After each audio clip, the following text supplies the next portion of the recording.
I'm in a completely nondescript hotel room that has been decorated in the theme of generic, and I'm here because my wife has a physics conference in Vermont, USA, so I've come along for a bit of a trip, and as tradition dictates, I'm going to make a mathematical object here in the hotel room, and this time I'm going to make that.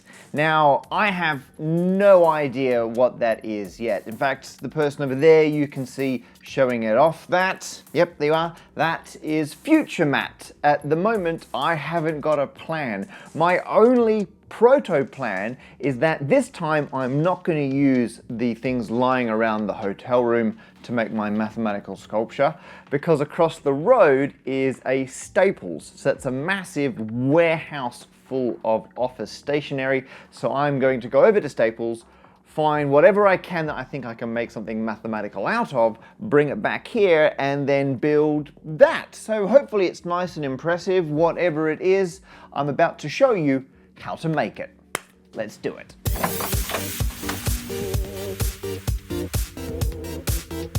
This is how convenient I hope it's going to be. That's the hotel where the conference is and we're staying. And then over there is a sign that says Staples.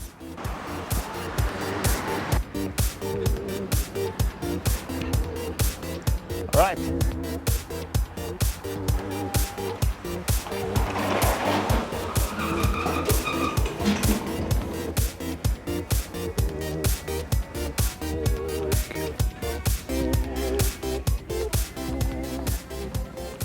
Okay, so I'm here in Staples and it is the stationary wonderland I had hoped for.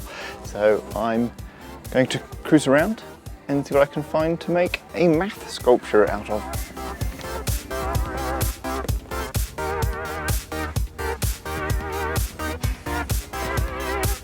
I could get, imagine what I could make with that. Oh, that is officially the world's, that is insane. That's a post-it note. Okay, hang on, if I put that down. So they actually come in a box of 72. So I remember George Hart did a sculpture called 72 Pencils, I think. They actually come in boxes of 72. That's brilliant. These ones are $8.49. These are $13.49. I'm going for the $8.49. And some spares. And elastic bands. Let's get those things. All right, $14.95 is your total. All right, how hard can this be? Putting 72 pencils into the one sculpture.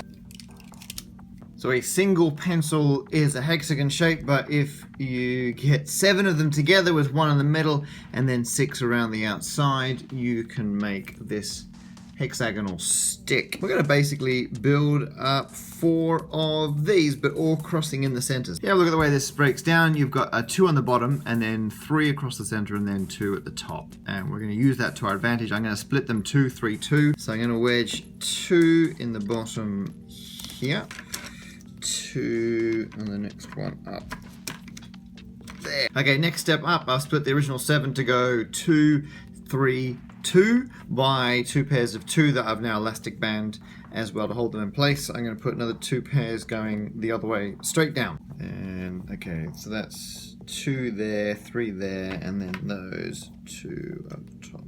Okay, I've never done this before, but so far so good. Now for the difficult bit, I've got 3 sets all together. I've got to put the 4th set through, and if you stick with our original set, you can see I'll split it this way, it goes 2, 3, 2 with these sticks, and I'll split it this way, it goes 2, 3, 2 with these sticks. These have to split at the remaining 3rd direction to go 2, 3, 2. One way to work out where that is if you put it so the kind of the big original one, all 7 lines up with you, and you've got these on either side. If you flatten that out, you'll see a whole bunch of holes kind of appear. And so what I can do now is just start sticking these in here. And so now when I lift that 4, when I lift that up, there we go. There is my new direction. I'm actually getting a little overexcited, and I'm going to put 5 in there. Right. Hopefully that's going to That's going to come back to haunt me, but I'm doing it anyway. I'm a maverick when it comes to pencil structures. So they all cross roughly in the middle, and there still are original 7, and this is the last one I put in. I did 5, and then these are still 4. I've now got to build on the basic structure we've got going, so I've got that set of 7 going in every direction. Okay, I'm sure everyone else who has ever made one of these sculptures who isn't me was a lot more deliberate and precise with their arrangement of the pencils. I'm just kind of looking at it and going, well, I can make that a bit more hexagon-y. So here, you look at that and you're like, well, obviously 2 more on this side is going to round out that hexagon. So I'm going to chuck one roughly there. That looks like it lines up, and then I'm going to put one roughly over here. So now you're like, yeah, that looks a lot more like a hexagon. That's moving in the right direction. Okay, 7, 7, 7, 7. Every single one of these has 7 pencils in a hexagon shape, and they all cross in the center there. All we need to do now is gradually expand them out in unison, and every individual step, the elastic bands will keep it stable until we end up with this just much more spaced out. How difficult can that be? I started with something like that, where you can see the complete hexagon look, and then I tried to move as many out as I could, and I ended up with that. That's not bad. It's kind of, the center one is still where it was, and then the rest I've moved out, except, I mean, what is going on of it? I mean, that's not. Let's just do another side and see what happens. This is kind of fun for a math sculpture. These things normally have to be incredibly precise. The fact that you can just kind of keep grabbing pencils and moving them into whatever looks like the most obvious spot. I quite enjoy that. So far, I've not needed any instructions, and oh, that one's really stuck.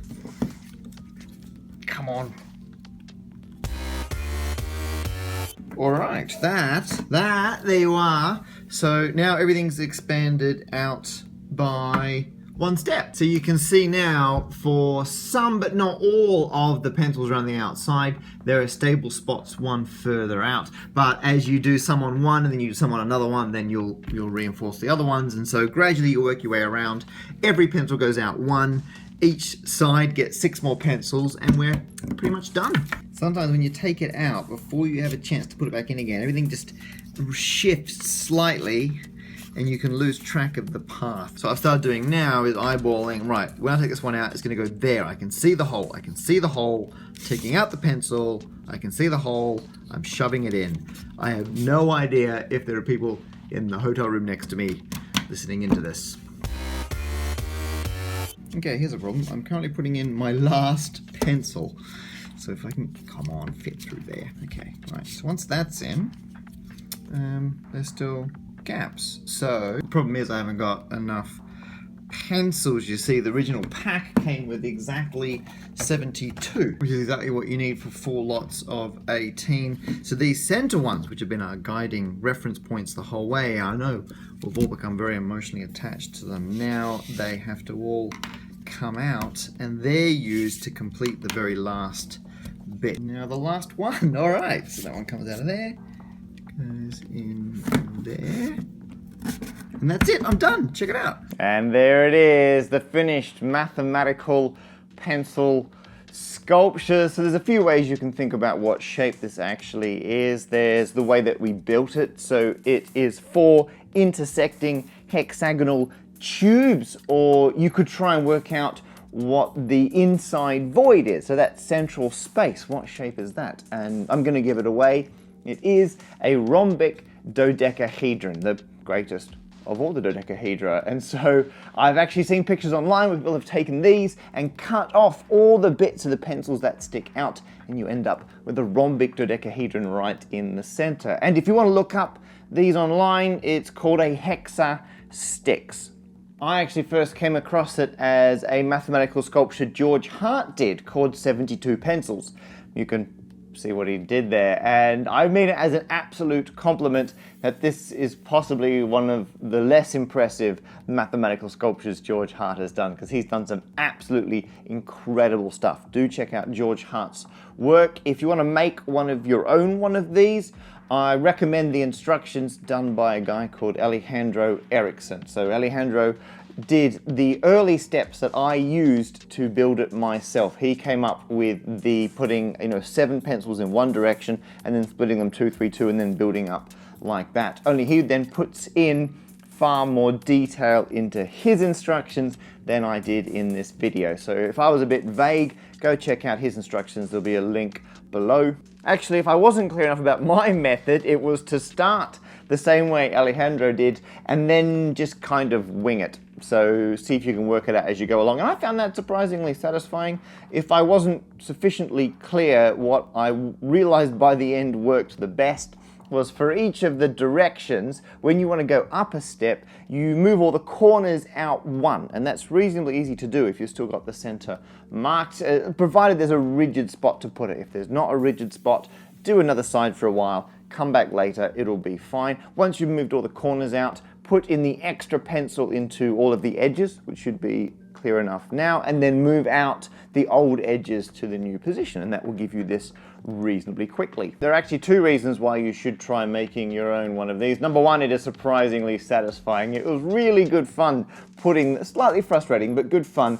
And the fact that all the holes kind of opened up just when you needed them, and the shape of the pencil as a hexagon helped put this whole thing together. It's really, I highly recommend building it just because the procedure is so deeply enjoyable. But on top of that, it's a really nice finished product. And what I find particularly impressive is it's solid, right? It's a proper, it's a rigid thing and it's not fragile, but yeah, it kind of is fragile because there's no way you could build it in this finished form. Like, it takes too many pencils all working together to hold together to be this strong. The only way you can build it is by starting small and then growing up. Now, I'm actually not planning on taking this all the way back to England with me. I will keep it with me on my travels around the US. If you'd like to meet this Hexastix, I will have it at the talk I'm doing at the National Museum of Mathematics, MoMath, in New York on Sunday, the 23rd of October 2016. So if you're watching this video shortly after I've uploaded it, it's the coming Sunday. And so if you want to come along to my talk at MoMath, I'll put a link